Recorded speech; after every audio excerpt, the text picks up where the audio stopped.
पुस्तक सांख्य एवं योग दर्शन पंडित श्री राम शर्मा आचार्य एवं माता भगवती द्वारा लिखित। ऑडियो 4। ओम अर्थ योग दर्शनम। सांख्य दर्शन में प्रकृति और पुरुष के भेद का ज्ञान साक्षात्कार होने को मोक्ष कहा गया है। इसे प्रकृति पुरुष विवेक कहते हैं, किंतु यह ज्ञान केवल शाब्दिक होने से मोक्ष नहीं मिलता। इस अवस्था को प्राप्त करने के लिए जिन साधनों की आवश्यकता है उनका विवरण प्रस्तुत करने के लिए इस योग दर्शन का शुभारंभ किया जाता है। अथ समाधि पादः 1। अथ योगानुशासनम। सूत्रधार्थ। अथ अब योगानुशासनम बराबर योग विषयक शास्त्र अथवा ग्रंथ। योग अनुशासन संबंधी ग्रंथ का आरंभ करते हैं। व्याख्या।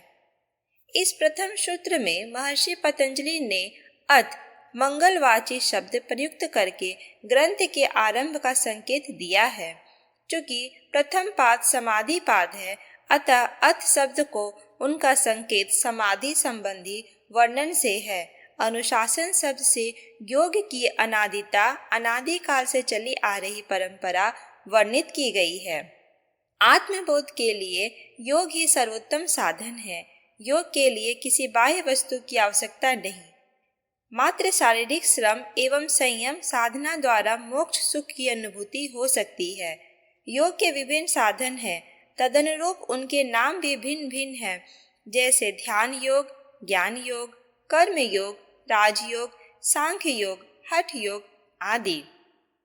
महर्षि पतंजलि ने राजयोग से ही शुरू किया है, क्योंकि उसमें समस्त योग समाविष्ट अनुशासन शब्द का भाव उपयुक्त सूत्र में यह है कि वेदों शास्त्रों में वर्णित योग अनादिकाल से चला आया है। अब सूत्र रूप में उसका व्यवहारिक स्वरूप जन सामान्य के कल्याणार्थ प्रस्तुत किया जा रहा है।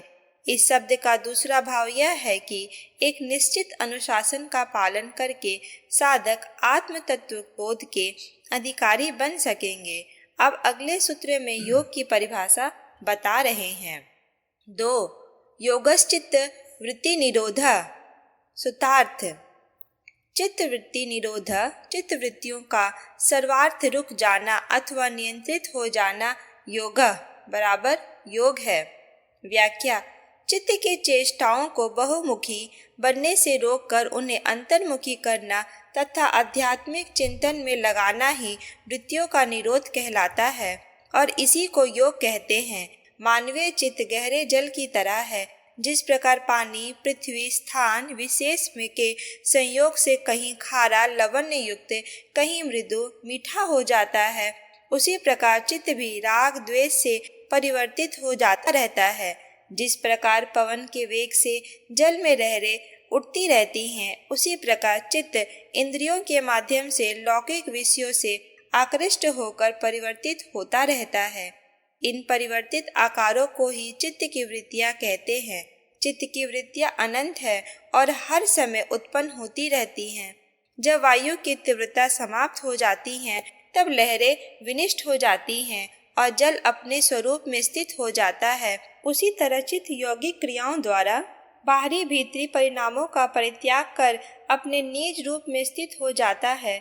इसी प्रक्रिया को चित्त वृत्तियों का निरोध कहा जाता है। चित्त की 5 अवस्थाएं हैं। 1 मूढ़, 2 क्षिप्त, 3 विक्षिप्त, 4 एकाग्र और 5 निरुद्ध। इनमें प्रत्येक का संक्षिप्त विवरण इस प्रकार है। 1 मूढ़ अवस्था।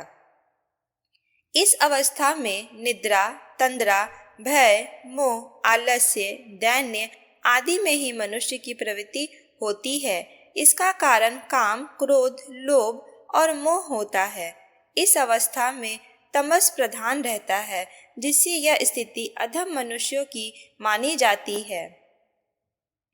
2 क्षिप्त अवस्था। इस अवस्था में धर्म, अधर्म, राग, विराग, ऐश्वर्य, अनैश्वर्य तथा ज्ञान अज्ञान में प्रवृत्ति होती है। इसमें रजोगुण प्रधान होता है तथा इसका कारण राग द्वेष होता है। प्रायः साधारण संसारी मनुष्यों की यह स्थिति होती है। 3 विक्षिप्त अवस्था। इस अवस्था में ज्ञान, धर्म, वैराग्य और ऐश्वर्य आदि में प्रवृत्ति होती है। चेहरे पर प्रसन्नता, क्षमा, धैर्य, श्रद्धा, दान, दया और ओजस दिखाई पड़ता है। इस अवस्था में प्रधानता तो सतोगुण की रहती है, परंतु साथ में रजोगुण भी रहकर अपना कार्य करता रहता है, जिसे चित्त में विक्षेप भी रहता है। इसलिए इस अवस्था को विक्षिप्त अवस्था कहते हैं। इसका कारण कर्म योग है। यह अवस्था उन जिज्ञासुओं की होती है जो अध्यात्म पथ के पथिक बनने की भावना रखते हुए उस पर चलने की प्रयत्नशील रहते हैं। एकाग्र अवस्था। जब रजोगुण और तमोगुण के विक्षेप रुक जाते हैं और वृत्तियों का प्रवाह एक ही दिशा में बना रहता है तथा सतोगुण की प्रधानता से चित्त निर्मल, स्फटिक मणि के समान पवित्र और स्थिर हो जाता है, तब उस अवस्था को एकाग्र अवस्था कहते हैं। इस अवस्था के पूर्व में अनुभूत बाह्य विषयों के संस्कार अवश्य बने रहते हैं, जो कभी आकस्मिक रूप से जागृत होकर कभी कभी साधना में विघ्न उपस्थित करते रहते हैं, किंतु प्रायः चित्त एकाग्र ही रहता है, जिससे साधक को अणु प्रमाणुओं से लेकर महतत्व, प्रयत्न, गाह्य, ग्रहण, गृह्यता समस्त विषयों का साक्षात्कार हो जाता है। चित्त की इसी स्थिति को संप्रज्ञात योग का संप्रज्ञात समाधि भी कहते हैं। यह अवस्था योगियों की होती है। 5. निरुद्ध अवस्था। एकाग्र अवस्था में समाधि को आत्मा और चित्त के भेद का साक्षात ज्ञान हो जाता है। योगी की यह स्थिति विवेक ख्याति है, किंतु त्रिगुण का परिणाम होने से यह अवस्था भी सुख दुख रूप है। इसलिए योगी इससे भी विरक्त होकर इसका भी परित्याग करके निरोध की अवस्था में पहुंच जाता है, जिससे संस्कारों के बीज रहते हुए भी उनको जागृत करने में वह असमर्थ रहता है। यही चित्त की निरुद्ध अवस्था है। इसमें चित्त आत्म स्वरूप में स्थित हो जाता है, जिससे अविद्या आदि पांचों कलेश नष्ट होकर कर्माशय रूप जन्मादिकों के बीच में भी नहीं रहते। इसको अस्मत् प्रज्ञात योग समाधि अथवा निर्बीज समाधि भी कहते हैं। जब वृत्तियां अवरुद्ध हो जाती हैं, तब क्या स्थिति होती है, इसका वर्णन अगले सूत्र में किया जा रहा है। 3. तदा दृष्ट स्वरूपे अवस्थानम। सूत्रार्थ: दुष्ट देखने वाले, द्रष्टु देखने वाले, दृष्टा का तदा उस समय, स्वरूपे अपने स्वरूप में, अवस्थानम अवस्थान हो जाता है, स्थिति हो जाती है। व्याख्या: जिस प्रकार तेज हवा चलते समय पानी में विभिन्न लहरें उत्पन्न होती रहती हैं और हवा रुक जाने पर लहरें उत्पन्न होनी बंद हो जाती हैं, उसी प्रकार जब चित्त की निरुद्ध हो जाती है, तब चित्त के कर्तव्यपन में अभिमान की निवृत्ति हो जाती है। अर्थात चित्त का यह भाव नहीं रहता कि मैं सुखी हूँ, मैं दुखी हूँ, मैं करता हूँ आदि। इस प्रकार अभिमान की निवृत्ति हो जाती है, जिससे वृत्ति रूप परिणाम होना भी बंद हो जाता है। तब आत्मा को अपने शुद्ध स्वरूप का दर्शन होने लगता है। इसी को आत्मदर्शन के कैवल्य की स्थिति कहते हैं। निरुद्ध अवस्था से भिन्न व्युत्थान अवस्था में पुरुष के स्वरूप का वर्णन करते हुए सूत्रकार अगले सूत्र में निर्देश करता है। 4. वृत्ति सारूप्यम मित्रत। सूत्रार्थ: इत्रत दूसरी अवस्था में दृष्टा वृत्ति, सारूप्यम वृत्तियों के समान रूप वाला प्रतीत होता है। व्याख्या: जब वृत्तियां सक्रिय होती हैं, उस अवस्था को व्युत्थान कहते हैं। उस स्थिति में आत्मा अपने को निज चित्त के अनुरूप ही मानता है, उसकी जैसी कल्पना होती है, अर्थात अपने को वह ज्ञानी, सुखी, दीन, हीन, ऊंच, नीच जैसा समझता है वैसा ही मानता है। जिस प्रकार शीशे के समक्ष रखी वस्तु उसमें परिलक्षित होती है, उसी प्रकार आत्मा के दर्पण में वृत्तियों की उपस्थिति से वह आत्मा उसी प्रकार का भासित होने लगता है। ऐसा मानना भ्रम मात्र है, परंतु आत्मा इस स्वभाव से उसी प्रकार नहीं गिरती जिस प्रकार गुड़हल के पुष्प के निकट रखा स्फटिक मणि पुष्प के प्रभाव से रक्तवर्ण वाला प्रतीत होता है, किंतु उसकी स्वाभाविक शुभ्रता सफेदी दूर नहीं होती। चित्तवृत्तियों के निरोध से मुक्ति तथा व्युत्थान वृत्तियों के ना रुकने से बंधन होता है। अस्तु समाधि के माध्यम से बंधन मुक्त होने के लिए चित्तवृत्तियों को निरुद्ध करके आध्यात्मिक विषय में प्रवृत्त हो जाना चाहिए।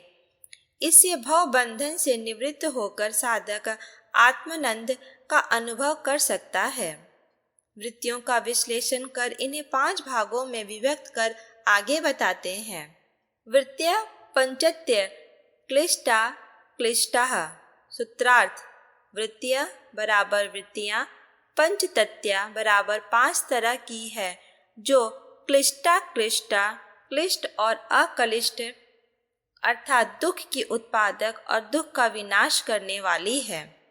व्याख्या: कुछ वृत्तियाँ तमोगुण प्रधान होती है, जो राग द्वेष अविद्या आदि कलेशों की वृद्धि करने वाली तथा योग साधना में विघ्न उत्पन्न करने वाली होती हैं। इन्हें क्लिष्ट वृत्तियाँ कहते हैं।